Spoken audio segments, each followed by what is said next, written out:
징계 의결할 때 징계 사유로 3개를 적시했는데 정치적 중립 의무 위반만 인정이 안 됐습니다. 인정된 2개는 이제 첫 번째가 판사 사찰 문건을 만들어서 개인정보보호법 등을 위반한 행위로 보인다라고 판단을 했습니다. 야당 의원님들은 어떤 판결이 나왔을 때 그 판결이 본인들의 생각과 다르면 어떤 모임에 속해 있는 판사니까 이런 판결을 하는 거 아닙니까? 라는 말씀들을 자주 하세요. 정말 자주 하시거든요. 법원에 어떤 모임에 속해 있는 판사들은 다 똑같은 성향과 경향과 방향성으로 판결을 내립니까? 제가 알기는 절대 그렇지 않다고 생각합니다. 절대 그렇지 않죠. 그런데 판사들의 소속된 모임을 다 이렇게 수집해가지고 분석한 다음에 이런 사람들은 그런 판결을 할 것이다. 또는 판결을 하고 나서 이 사람은 이 모임에 속해 있다. 이렇게 공격하는 것 정당합니까? 예, 부적절하다고 생각합니다. 그죠. 바로 그런 부분이 이제 징계 사유로 인정이 된 판결문이 어제였던 것 같습니다. 말하는 검언 유착 사건에 대해서 수사방해와 감찰방해가 있었다라는 건데 거기에 대해서도 인정이 됐습니다. 이 판결이 나오니까 일부에서는 이런 얘기를 합니다. 첫 번째, 자, 가처분이 인용됐다. 관련된 이 소송의, 이 본안 소송에, 가 같이 제기됐던 가처분이 인정됐는데, 어떻게 본안 소송은 가처분과 다른 결론을 내리냐. 황당하다. 황당하다는 말을 실제로 썼더라고요.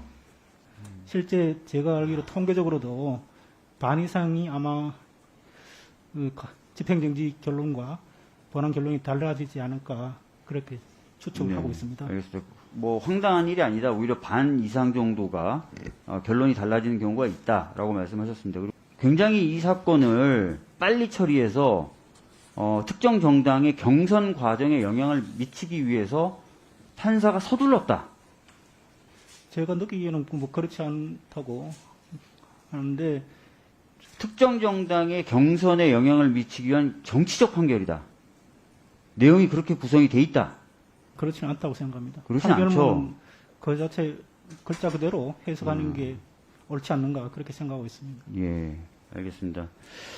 대선 경선 중이니까 12월 달에 선거를 하자는 선거 지연 요청을 했는데 이것도 거절한 거 아십니까? 그것은 제가 오늘 처음 듣습니다. 그럼 느끼기에는 그렇지 않다는 건 무슨 내용입니까? 재판 과정에서 당사자 입장에서는 충분히 정치적인 판결이라고 느껴지지 않겠어요?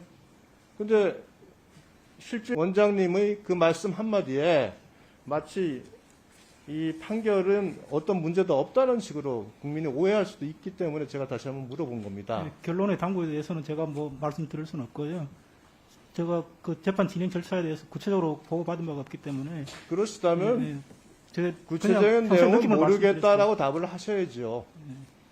마치 느끼기에 그렇지 않다. 재판 과정을 다 내가 파악했더니 내가 보기엔 아니다. 이런 식의 답변 아니십니까? 아주 부적절하다 하시고 부적절하다는 걸 지적하고요. 정치적으로를 떠나서 법리적으로 판결문을 보니까 꽤 잘 되어 있는 판결이다라고 생각이 돼요.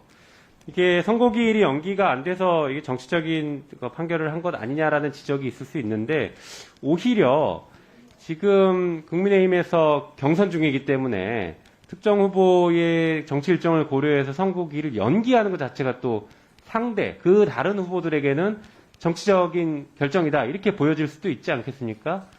그래서 아마 이건 원칙적으로 정치적인 일정 고려하지 않고 원칙적으로 좀 정리한 것 같은데 어떻습니까? 얘기 들어본 게 있습니까?